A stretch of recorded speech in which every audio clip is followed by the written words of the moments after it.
Ladies and gentlemen, you are now watching the hottest sports podcast in the South. The best damn sports podcast, period. That's right. This is Centel's Intel, baby. Let's go.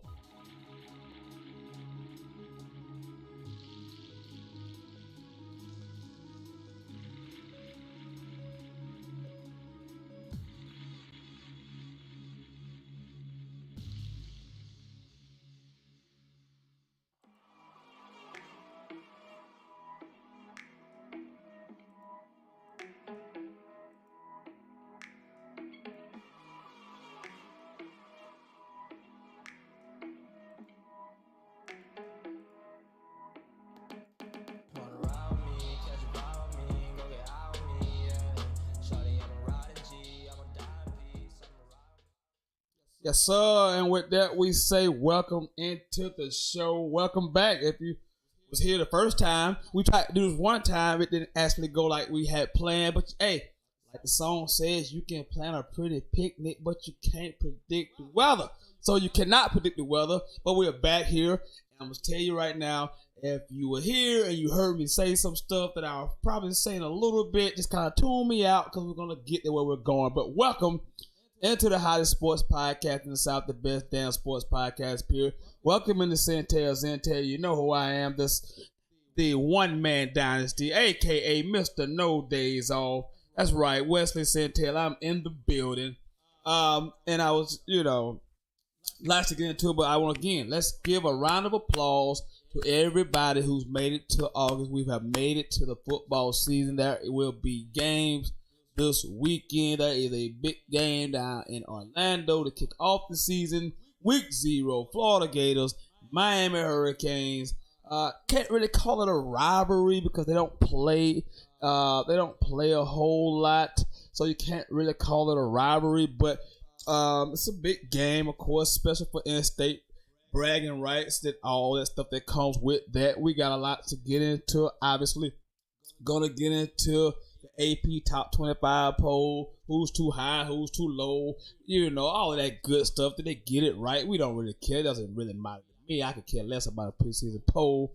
Of course, we're going to talk about JayZ and the NFL, how that affects Colin Kaepernick, all of that good stuff. Also, we got running backs in the NFL right now, high-profile running backs, both holding out. Melvin Gordon, as well as Zeke Elliott, holding out to get more money.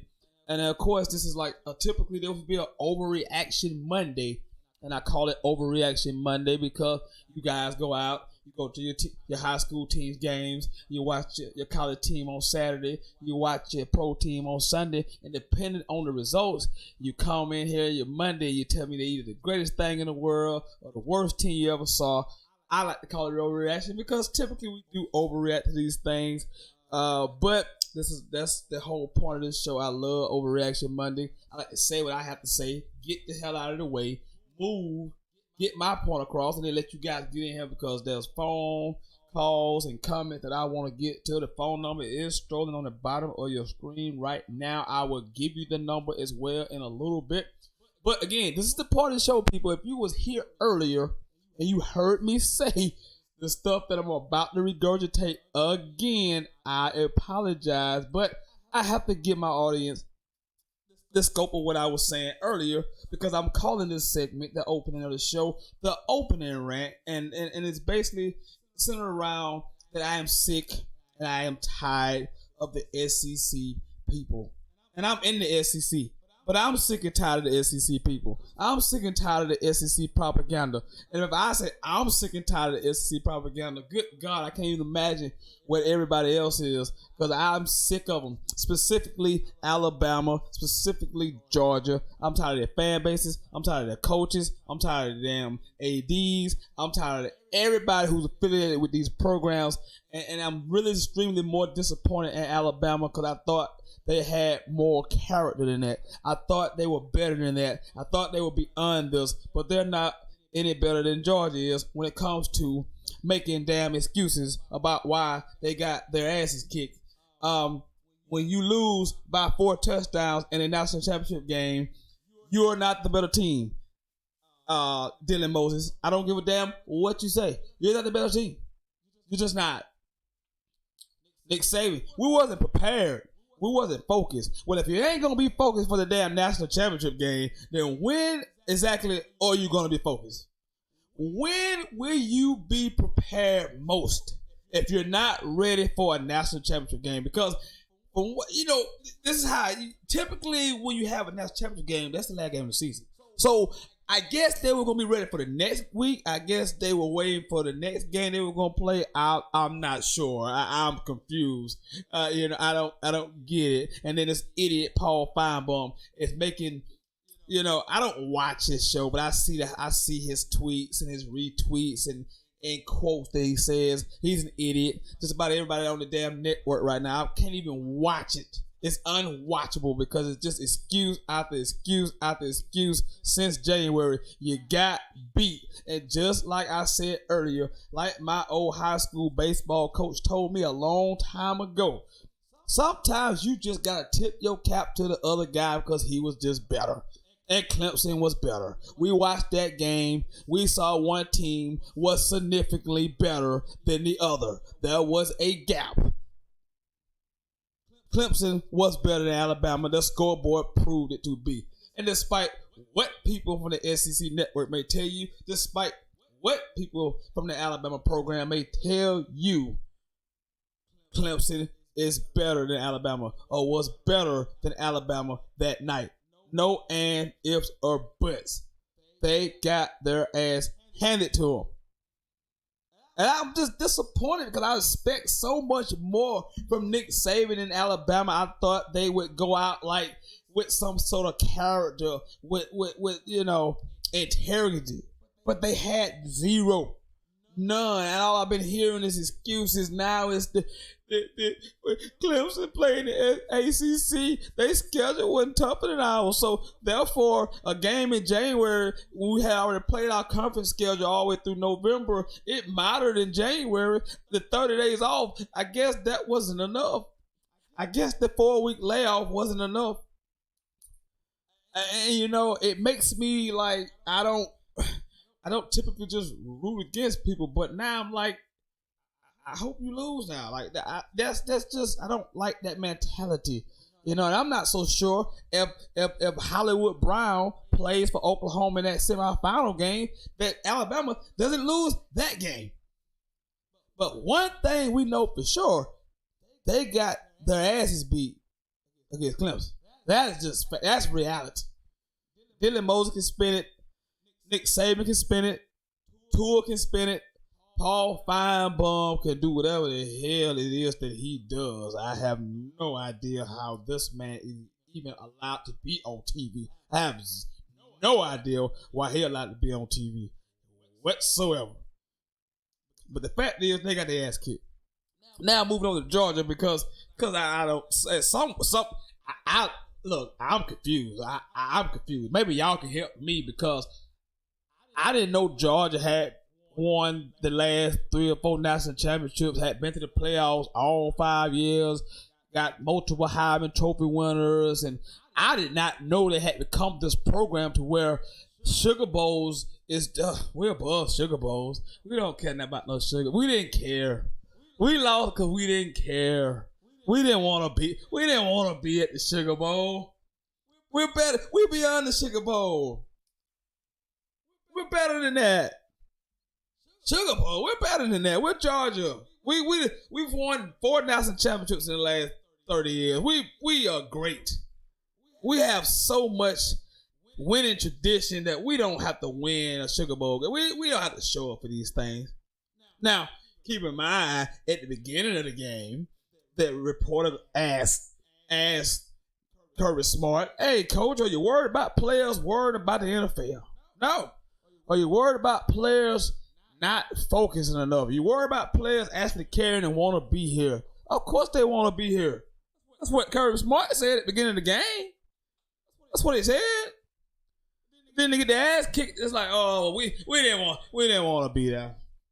We don't have to be there. We above Sugar Bowls. We don't do Sugar Bowls.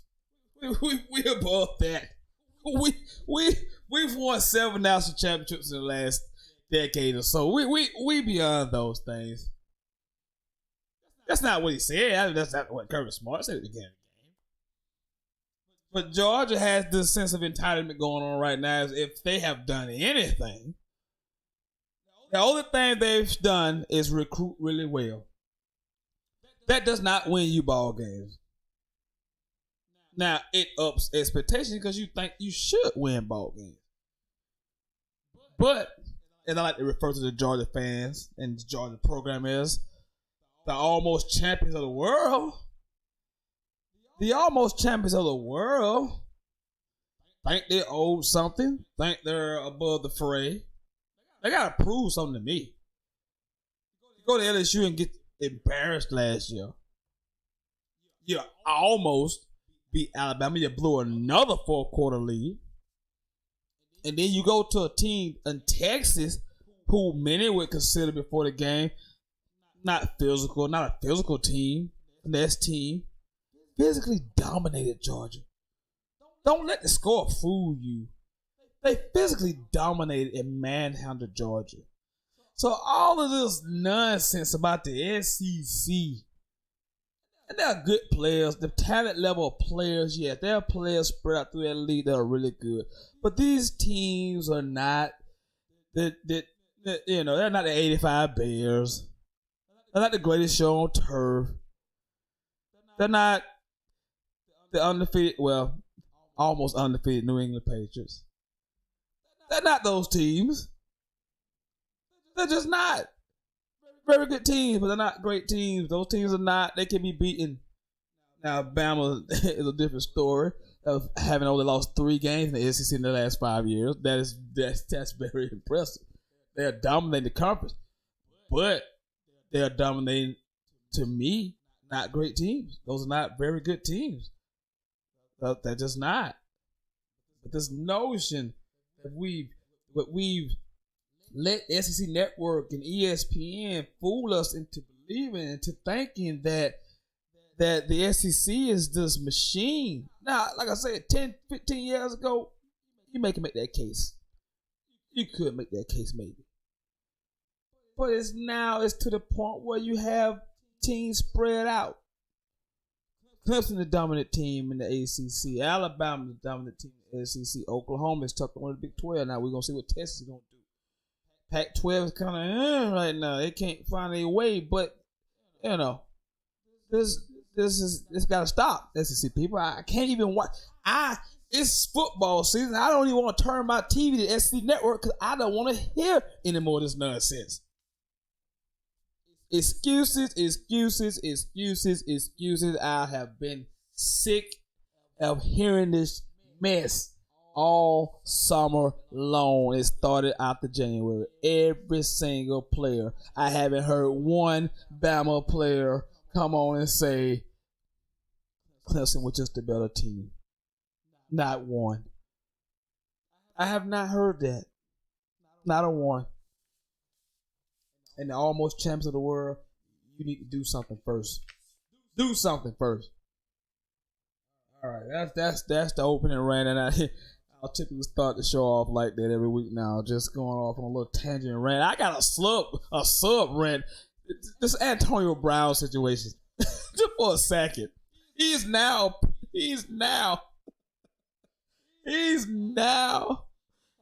now submitted another claim against the NFL to try to get his helmet approved. Guy, let it go. They're not going to let you use that helmet. They have tested these helmets for a reason. You are not, again, another guy who's me, Mr. Big Chest Brow, Mr. Frostbite Feet. I mean, I don't know what to say about Antonio Brown. I just don't know. What is he doing? I mean, the helmets, Brady had to switch heels. Rodgers had to switch heels. You know different than them guys, man. Switch the damn helmet. The Raiders have got to be sick. They traded picks. They gave this man a bunch of money. And he hadn't even practiced. We spent more time talking about Antonio Brown helmet than we have about Antonio Brown being on the field. I mean, somewhere the Pittsburgh Steelers organization, Mike Tomlin and the Rooneys are just sitting back laughing. Like, thank God we got rid of that guy. We got rid of that guy. Thank God we got rid of that guy. That guy's an absolute cancer. Mr. Big Chest Brown, absolute cancer. Shows up on Hard Knocks in a hot air balloon. And all the while he got frostbite. Now he can't even get on the field. Because he don't want to play because of his helmet. I don't even know what it got. I don't even know where to go with that. I don't even know, man. It is so flat out. It's ridiculous. It's ridiculous, man.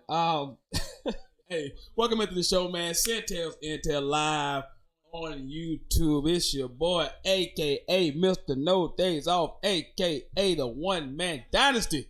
Back for season 3, episode 1. Glad you're tuning in out there on YouTube. I need the comments. I'm going to get the phone lines jumping in a few minutes. First, let's go down this top 25, AP top 25. And then we'll get into the JayZ NFL thing. Huge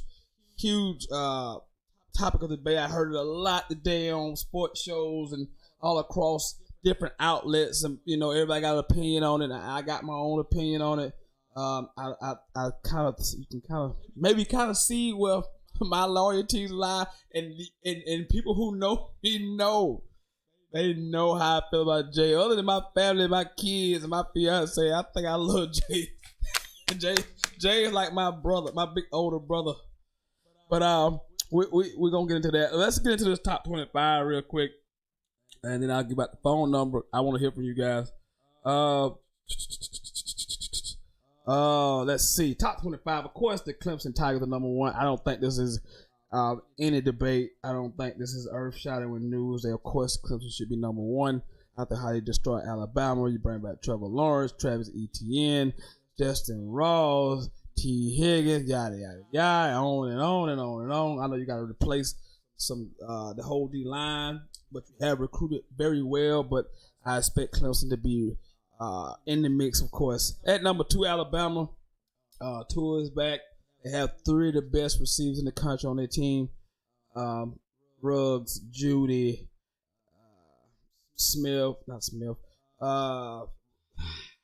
Waddle.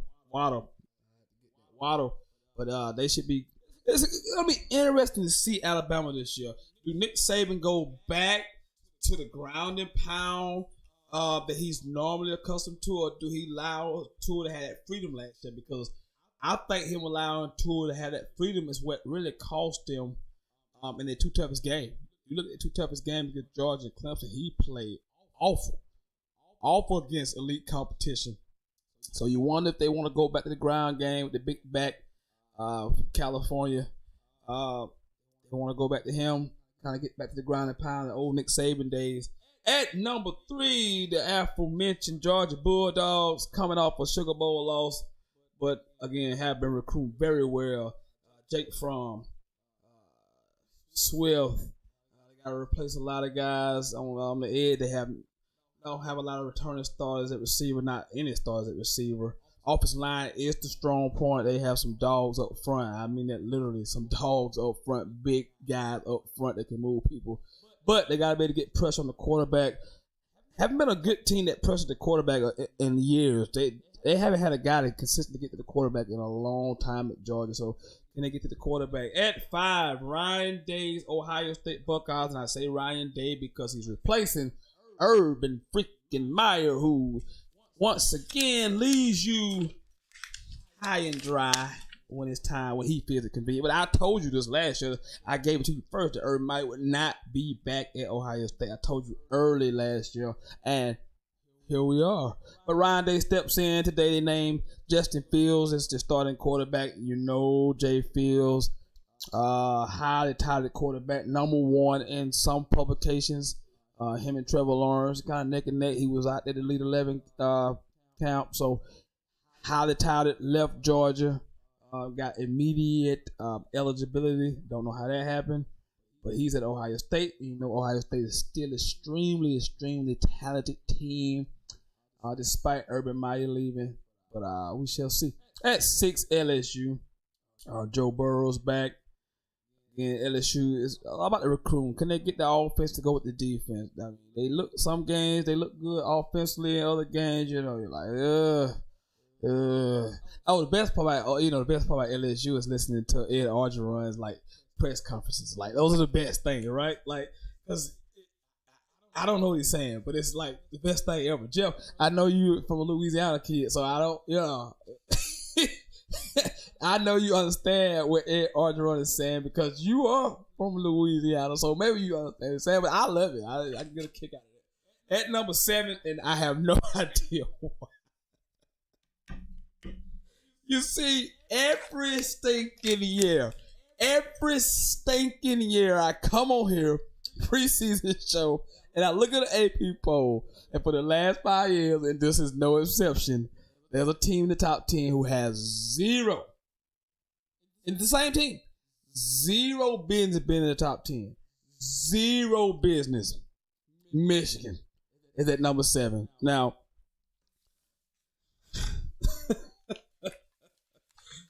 Michigan is at number 7 now. Now they're returning 8 offensive starters. Shea Patterson included, second year in the offense. They have a new offensive coordinator. Lost a lot on defense, but they shouldn't be ranked 7. The last time we saw Michigan, they was getting beat down by Florida. Very, very handily. Now, if they make their way, I guess again, these polls are irrelevant, but Michigan shouldn't be 7. They shouldn't be 7. It just shouldn't be 7. And number 8 is Florida. Top 10 teams start the season based off how they finish. Yes, maybe. But they got a lot to prove. A lot to prove at Florida. Those last 3 games were great, but if you look at their opponents, last 4 games were South Carolina, Strub, Florida State, and then Michigan.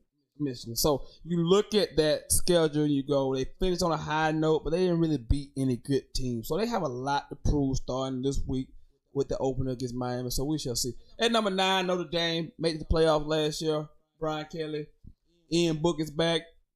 Did lose Dexter Williams, so we'll see what the Irish have. At 10 is Texas. Finished really strong.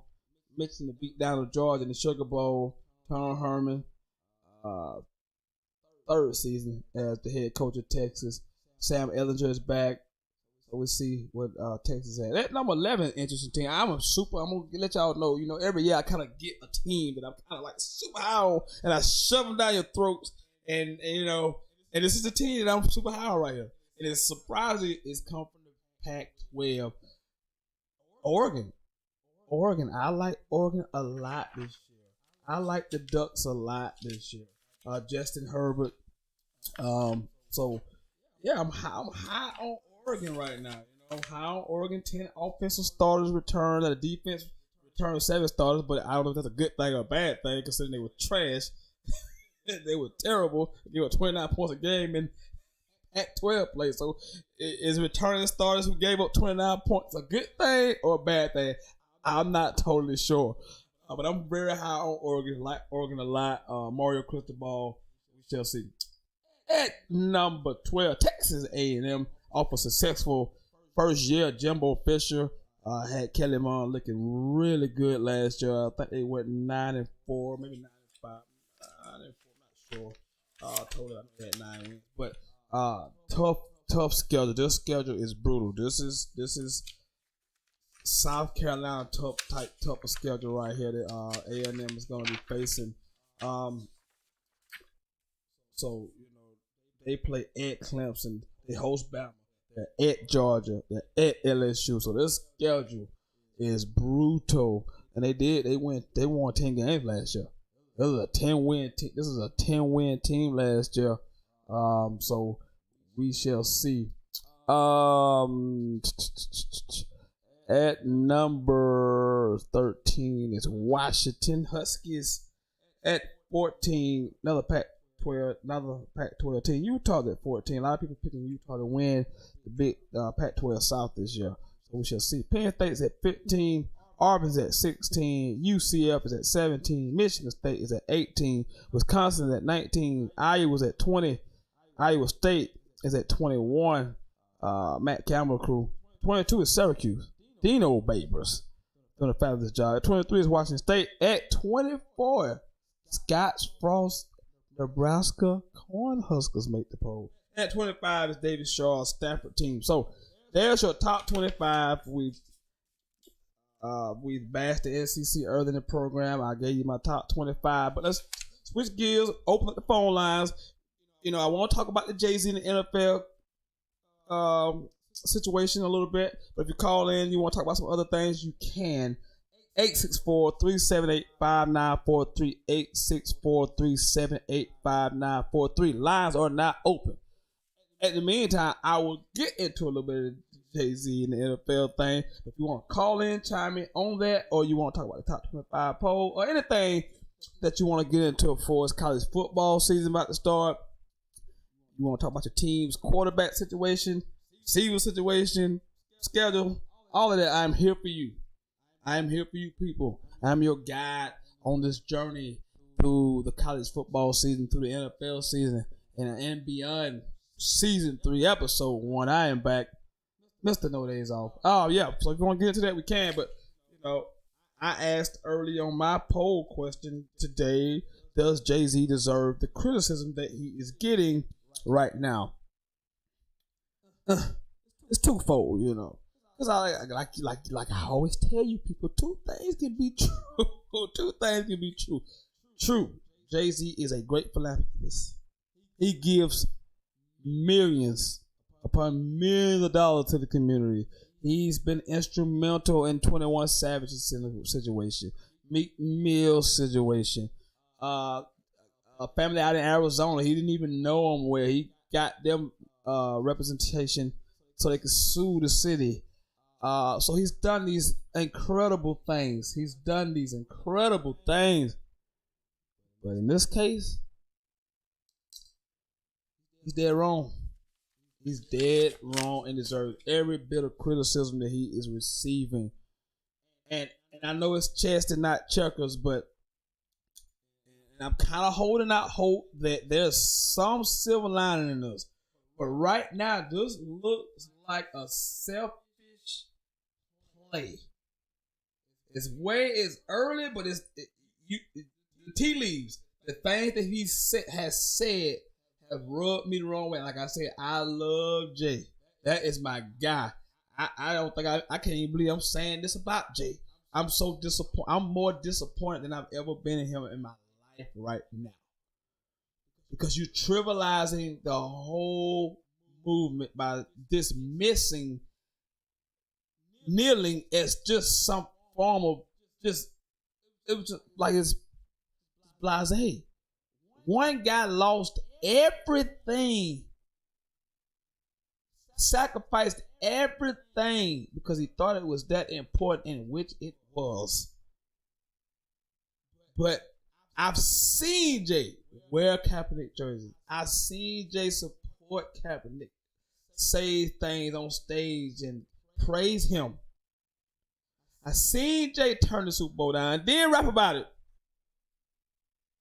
And now all of a sudden, the NFL comes with this deal, partners up with it, Rock Nation. And like I said, it's a great thing because you can look at it like, let's get an avenue to get. There's been zero. It's 100 years. The 100-year season of the NFL. Was it last year or this year? 100-year history of the NFL. There's never been a black owner. Never been a black owner. So for Jay, I could see his reasoning for getting this deal done because it gives him an avenue. But for him to not include Colin Kaepernick at all, for him to not have Colin in the front view of this situation really disappoints me, because you could have got That influence alone could have made a huge difference. Now it's like you've given the NFL owners, billionaire owners, exactly what they wanted. You've given them cover. We're no longer talking about Colin Kaepernick not been in the league for 3 years. Got denied the right to play the game that he loves to play. He's been denied that opportunity for 3 years. And now we're not even focusing on that again. The focus has shifted between Jay versus Colin. And I'm not trying to pick Jay versus Colin at all. That's not what I'm trying to do. I'm disappointed in Jay because he should know the optics of this. He should know how this is going to look, how this is going to play. After you turn the Super Bowl down, after you made it very publicly known that you wanted certain audience to cancel and not do the Super Bowl in light of how they were treating Colin, you make this deal without him not being in the forefront of present. If he was present and this deal got done, I would feel so much better. It's like you slithered in like a snake behind the work that Colin and Eric Reed have put in, and you got rich. Okay, all right. Got a first phone call. Interrupt when you want to. Yes, sir. What's up? What's up, man? You know what this is, man. I got your number saved in the phone, so I know it's you, big dog. I know you got a lot to say about this topic. I'm gonna let you have the floor, and I'll kind of pick it back off you. Yeah, so I got a little headache, but I'm laying here listening to show my support for your new season. Congratulations on that, first of all. Yes, thank you. And, I had to stop all this JayZ bashing that you did. I'm very disappointed in you, Wesley, for your standpoint. But I was sitting back trying to debate, decide which way to really take this. So this is my thing about it. Yeah, he supported Kaepernick. He turned the Super Bowl down, the whole 9 yards. But at the end of the day, man, let's say probably 50% of the players who was kneeling, they probably never gave back to the community at all, fight any kind of injustice. As you mentioned before, he go out on limb for other entertainers and people of the public, right? The public eye. I agree. So. The whole Kaepernick kneeling, yeah, he lost it all, and it was an unfortunate situation. But Kaepernick, then he basically played himself because he settled for the lawsuit and then let nobody know what he got behind it, right? So if you fight for injustice and you think you done wrong, why would you settle? Now we're looking at JayZ like he sold us out or sold someone out. Well, basically, he just put himself in a position to be the first majority black owner of a football team. Hey, I mean, you make very, very, very valid points. But this is what I would say. It's time, and this is the thing. It is time for Colin Kaepernick to start talking. We have got to a point where he has to start speaking for himself because we don't know what's in his heart right now. We think we know, but he has to start talking. So we can kind of get some clarity to what his mindset is. For the settlement thing, they put a damn gag order in and it's all confidential, so he cannot speak on that. People sue their employees all the time for compensation. So I don't think he sold out because he took a deal. Because he basically had to prove against them that they would deny him work. That happens in this country every day. But how many of those people actually go back to that same company after they sued them? And that's a valid, again, that's a very valid point. But we have to look at it like, okay, are we gonna compare NFL to other corporations and companies? It's not. I get what you're saying. It's a corporation, but it's not exactly the same. They let people come back all the time. They let criminals in their league. So you're kind of playing split hairs here. Yeah, I just, me personally being a Jay supporter, mostly everything he do, I just don't see what's the big deal. You know what I'm saying? He opening up another avenue. He actually gives back to the community, bro. Like you were saying earlier, he actually do that. He's frontline. He's not saying, "Oh, I'm a protest.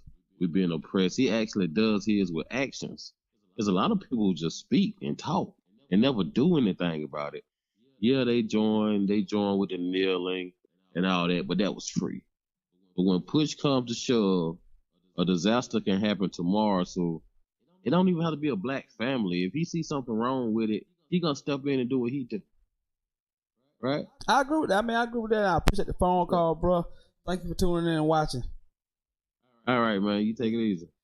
Yeah, I mean, here we go, man. It's hot and heavy again. Like I said earlier, it's hard to just totally knock Jay because of what he's done. But again, two things can be true. And I always say that. I stole that from somebody else, but I say I live by it because two things can be true.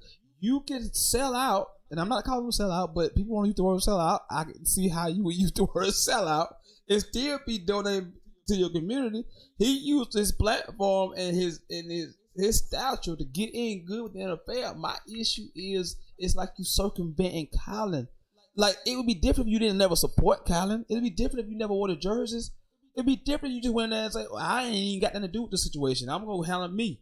But you went out of your way to support Cap. You went out of your way to wear the jerseys, the know your rights movement. You did that. Until all of a sudden now make a deal without Colin Kaepernick at the forefront. I just feel some type of way about that thing. But you want to call in and get on this topic, man, 864-378-5943.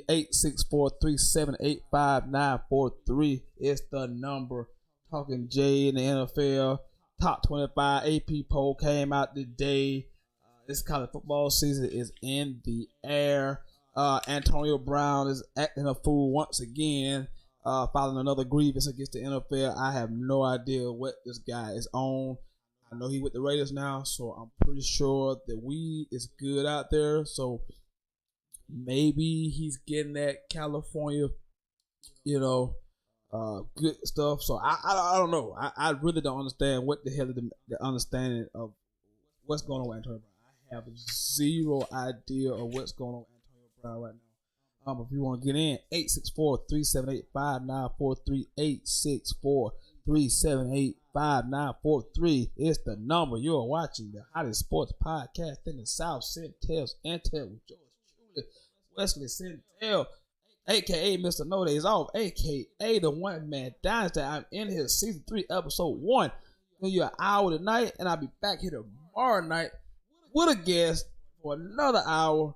We're going to talk some other things, but hey, if you want to get in the conversation, man, call. The phone lines are wide. It's open right now. I want to hear from you people. I want comments, and I want to hear from you people on the phone. I mean, I got you covered, man.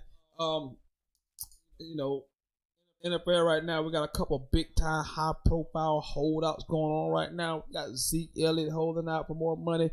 We got Melvin Gordon holding out for more money, and I'm with both of them. I'm with both of them right now. I support both of those guys and getting their money. This league, it's the Players Association fault because when they signed the CBA, it's a stupid deal. It's stupid because a team can have you. Okay, let's say Zeke Elliott. Let's take Zeke for example. Zeke signs with the Cowboys as a rookie. He has a 5-year deal, team option for a 5th year. Okay, let's say he plays the 4 years. They give him the option for the 5th year. They can then turn around and franchise the man for 2 more years. Do you not understand the life of a NFL running back is 3.5 years? The shelf life of a running back. You have to get it while you can. Most running backs don't make it to that second contract. And Zeke has already, in 3 years, has led the league in rushing attempts. And he missed 6 games. 1 year he missed 6 games, and he still had the lead in the last 3 years since he's been in the league with the most carries. Still. Also leads the league in rushing yards, but you see my point. They're weighing him out, and he can see it. He can clearly see they're trying to use me up. If I come back, I play good. That's the 4th year of the deal. They're gonna sign me to a team option. Come back my 5th year, play good. They're gonna franchise me the next year. Then they're gonna get rid of me. That's 6 years. I'll be in my late 20s. And late 20 running back, 30-year-old running back don't get money. And we know they don't last once they hit the age of 30. They're going to use them up like they tried to use, like they did to Marco Murray. He never was the same. Marco Murray was never the same after that one season he had them 1,800 yards. He was never the same again. Never the same again after the 1,800 yard season. Running backs have to get their money. And it's not like the market hasn't been set. Gurley set the market for you. Le'Veon Bell got his deal this offseason. David Johnson signed the same year Todd Gurley did. Right now, Zeke Elliott, who's led the league in rushing since he's been in the league, right now is 1, 2, 3, 4, 6, 7, 8, 9, the 10th highest paid running back in the league. He's scheduled to make $6 million this season. Meanwhile, the two top running backs in the league are making $14 million and $13 million. So there it is. I mean, there it is. As a running back, you have to get your money. You just have to. And there's no way around it. Melvin Gordon is even further down this list. He's even further down. He's only making about he's making $2 million this year. You expect Melvin Gordon to go out there this year and pay for $2 million after the numbers and production he's giving you? You expect him to go out there for $2 million? But again, this is the CBA issue. The players were so focused on practice time and getting to be vacation days and all this other nonsense, they forgot to focus on the money. They wanted a rookie contract scale, which is great. But you should have had a shorter term. You got rookies locked into 5-year deals. They can't get out until the 5th year, and you can franchise them for 2 more seasons. A team can have your rights for 7 years, and you've been outplayed the contract. They have no legal obligation to give you more money. They don't have to. They own your rights. So the only leverage a player has is to sit out. And if the Cowboys think for a second they winning the big thing without Zeke Elliott, they are sadly mistaken. They are sadly mistaken. Again, number 864-378-5943, 864-378-5943. Talking Jay. Talking NFL holdout. We're talking college football. If you want to get in, talk about your team. Top 25 poll is out. Who's too high? Who's too low? Why is Michigan in the top 10? I have no idea. Questions that need to be answered. Questions that need to be answered right now. Hope you guys are enjoying the setup. Very colorful. As you can see, I Cap. Because he's definitely been wrong in this whole situation, and it's been awful. It's just been awful. It's been terrible. But we gotta wait and see what the Jay situation. I'm leaning more toward very sneaky move. Very sneaky move in my eyes. And tomorrow I'll probably Buck Thomas is supposed to be sitting here tomorrow with me. And we're going to talk more about the Dak Prescott situation. We're going to get more into that.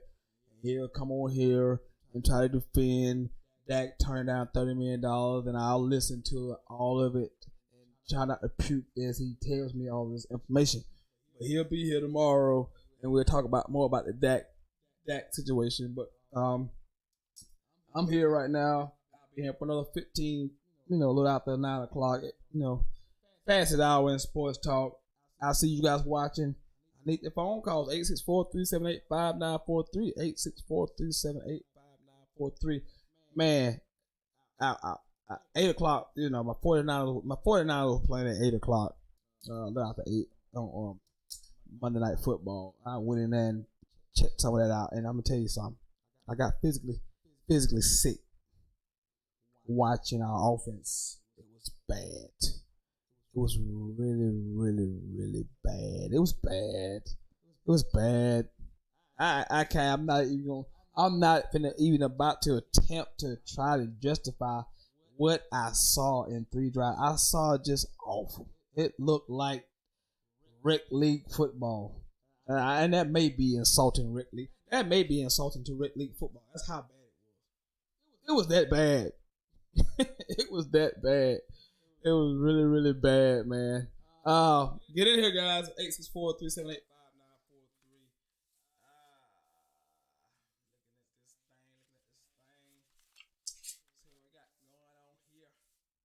All right. All right. Oh yeah, I mean we're talking about the NBA all season, man. Oh man, how crazy was that, right? How crazy, and we'll get more into the NBA all season tomorrow. How crazy was the NBA? That's why it seemed like the football season got here so fast, because the NBA all season was just insane. It was insane, man. Like it's crazy how what the. I gotta comment. I gotta laugh. Keep it there. Says Jimmy G is the biggest gangster in NFL history. At this point, I use this line all the time when somebody's taking money from a team. I say, do he show up to get his check with a ski mask on? But at this point right now, he's showing up with a ski mask on, getting this check. Because he is stealing right now. Now, like I said, I'm not going to sit here and justify none of what I've seen tonight. I'm just not.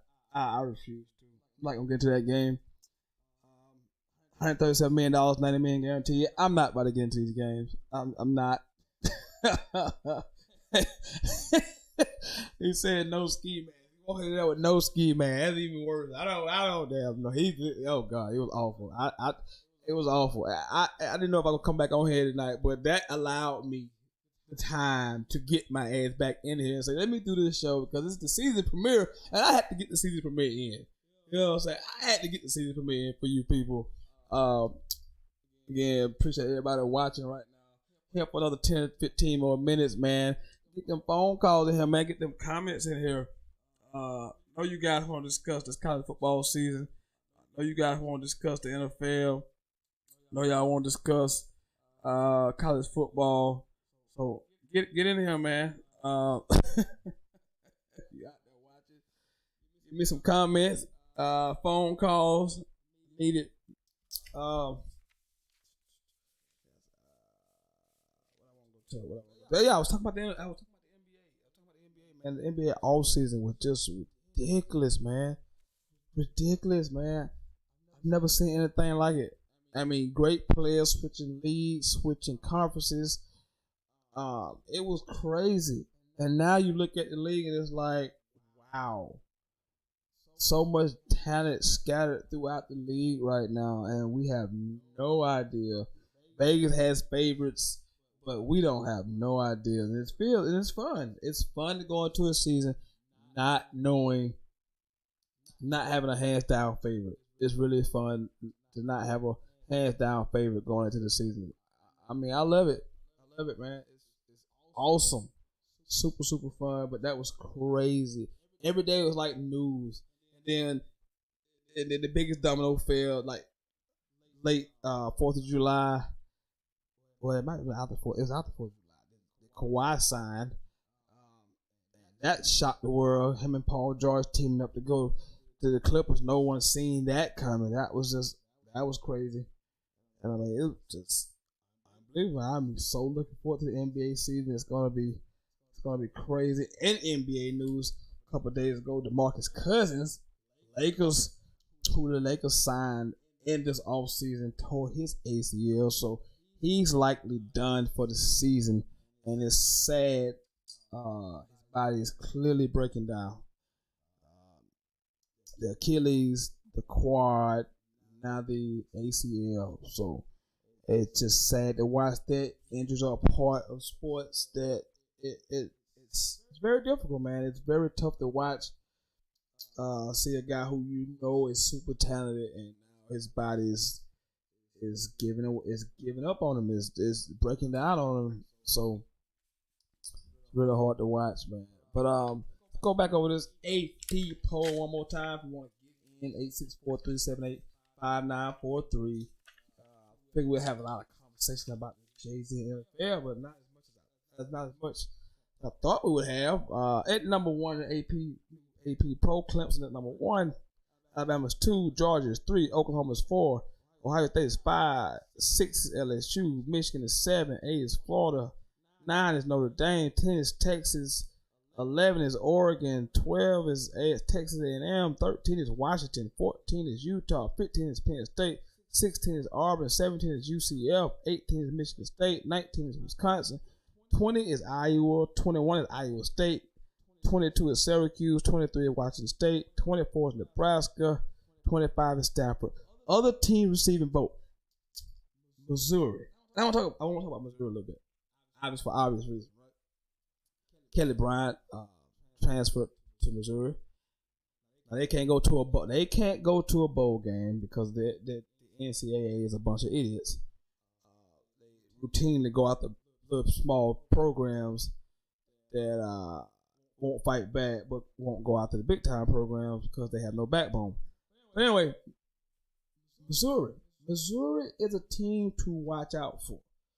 They could easily be 7 or 8-0 before they actually get into the meat of the SEC schedule. Go look at their schedule. Go look at Missouri's schedule. It sets up very, very favorably. Their schedule, they have some terrible teams on the schedule. But in conference, they get South Carolina at home. They do go to Georgia. They also host Florida. So they get South Carolina and Florida at home. They do go to Georgia. And those games are late in the season. Those are like the last 4 weeks of the season. But early on, they should be 7, maybe 8-0. I mean, they playing like Southeastern Louisiana State. They playing like Piedmont Tech or somebody. Delaware State. Youngstown, some state. This schedule is just terrible. I ain't seen nothing like this in a long time. This schedule is awful. But I think, and with that, Kelly Bryant could be padding his stats, putting up some big time numbers before we get into that meat of the SEC schedule. And Missouri could be sitting there 7 and 8-0 before they actually start playing the tougher opponents in the conference. So I like Missouri. I like Missouri's chances of making some noise in the SEC East this year, even though they can't go to a bowl game. So that kind of sucks. But don't be surprised if Missouri jumps out to a 6-0, 7-0, 8-0 start, highly ranked, because the schedule is trash. It's kind of similar to Miami's situation. Focus on the ACC Coastal a little bit. I'm probably gonna pick Miami to win the Coastal just because the schedule's so bad. The schedule is just bad. That's just bad. I know a lot of people are high. A lot of people are high on Virginia, and rightly so. Bronco Mendenhall. If you haven't heard of Bryce Perkins, you should know who Bryce Perkins is. He is legit. Virginia returns 8 defensive starters. And they got a pretty decent schedule too as well. I think Miami is just a little easier than theirs, especially in conference. You look at Miami. I only put key games for Miami is at Florida State. That's how the schedule looks to me. At Florida State in the conference is the only game that I put down that I thought is worthy of putting down as a tough key game. Meanwhile, Virginia has to open the season at Pitt, who won the ACC Coastal last year. They get Florida State, but it's at home. And they also go to Notre Dame, which is not a conference game, but they also go to Notre Dame. So that schedule is just a little tougher than Miami. So I give Miami a little bit of the edge in that matchup. So we shall see. Miami's schedule is kind of similar to Missouri's schedule. In the nature of it is just not tough at all. You want to look at some of the teams in the ACC and the SEC. Florida State was 5-7 last year. So do you see a turnaround with them? You look at a Virginia Tech, they were 6-7. Can they get it turned around a little bit? Who in this conference is going to turn around? Louisville got a new coach. They went 10-2. They went 2-10 last year. Bring in Satterfield from Appalachian State. Yeah. So out of Louisville, Virginia Tech, Florida State, which one of those teams you feel like can make a turnaround and get it kind of going the other way out of that group? I'll probably go FSU. I'll probably go out of that group. I think Florida State will be the most improved out of that group, out of Virginia Tech and Louisville. I think Florida State still has some talent on the roster. They can do some things. So 8 defensive starters, 8 offensive starters back. So, if the offensive line can play a whole lot better, Florida State has the potential to get the 8 wins. 8. I ain't gonna go 9. I'll go 8. But that would be a 3-win improvement. That's a lot. I'll give them 8. I think they can get the 8 wins. That game, the open season with Boise State, that is a big game for the confidence of the season right there. That can kind of dictate how the season may play out for Florida State. But that's just some of the ACC stuff, some of the SEC stuff. Right now, I'm sitting here on this overreaction Monday. 864-378-5943. I like this Monday show because I say it's more about you guys. My Tuesday show is more about me, informative. It's more informative, I like to go a lot of things, a lot of numbers that you just don't, just a lot of that stuff. A lot of dotting the I's and crossing the T's. This is more of a you show. You call in and talk about what you want to talk about. Even though the phone line will be open, I'm just saying. Tomorrow we're gonna get into some numbers things. I'll have Thomas in here, and he's gonna come in here talking about the Cowboys and that Prescott and how much money he worth. His dad's cowboy color glasses on with zero objectivity. Zero. And don't make no calls about it. It's zero objectivity whatsoever. Has none. Has zero objectivity, man.